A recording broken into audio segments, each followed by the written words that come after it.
ఆర్ఎండ్బి కాకినాడ ఆధ్వర్యంలో నిర్వహించిన ఆర్ఎండ్బి క్రికెట్ టోర్నమెంట్లో శాంతి ప్లాస్టిక్స్ జట్టు విజేతగా నిలిచి ట్రోఫీని కైవసం చేసుకుంది. ఈ టోర్నమెంట్కు ఇంజనీర్ ప్రశాంత్ స్పాన్సర్గా వ్యవహరించారు. ఈ కార్యక్రమం ఆర్ఎండ్బి కాకినాడ చైర్మన్ మణికట్ట పులవర్తి అధ్యక్షతన, సెక్రటరీ చిన్న పోల్సెట్టి పర్యవేక్షణలో నిర్వహించబడింది. టోర్నమెంట్లో 4 జట్లు పాల్గొన్నాయి. సీఎం అసోసియేట్స్, కళ్యాణి కింగ్స్, శాంతి ప్లాస్టిక్స్, నిలయ కన్స్ట్రక్షన్స్ జట్ల ఫ్రాంచైజర్లు సీఎం మూర్తి, నామన్ రమేష్, పురం వినీల్, ప్రసన్న వరుసగా జట్లను పరిచయం చేశారు. టోర్నమెంట్ మొత్తం T20 తరహాలో సందడిగా సాగింది. లేడీ కమాండర్ వ్యాఖ్యానం, 6లు పడగానే చీర్ గర్ల్స్ డ్యాన్స్, ప్రేక్షకుల హర్షధ్వానాలతో గ్రౌండ్లో ఉత్సాహం వెల్లివిరిసింది.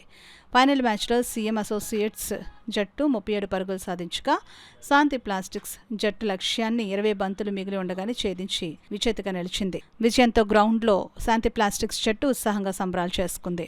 తదనంతరం జరిగిన బహుమతి ప్రదానోత్సవానికి సెక్రటరీ చిన్న పోల్సెట్టి స్వాగతం పలికారు. చైర్మన్ మణికంఠ పులవర్తి అధ్యక్షతన జరిగిన కార్యక్రమంలో రోటరీ క్లబ్ కాకినాడ సీనియర్ సభ్యుడు సీతాపతిరావు ముఖ్య అతిథిగా పాల్గొన్నారు.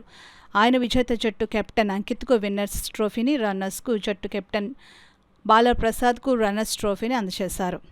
అలాగే man of the match, man of the series, best batsmen, best bowler అవార్డులను అందజేసి క్రీడాకారులను అభినందించారు. అనంతరం ముఖ్య అతిథి సీతాపతిరావును టోర్నమెంట్ ఫ్రాంచైజర్లు శాల్వా కప్పి ఘనంగా సత్కరించారు.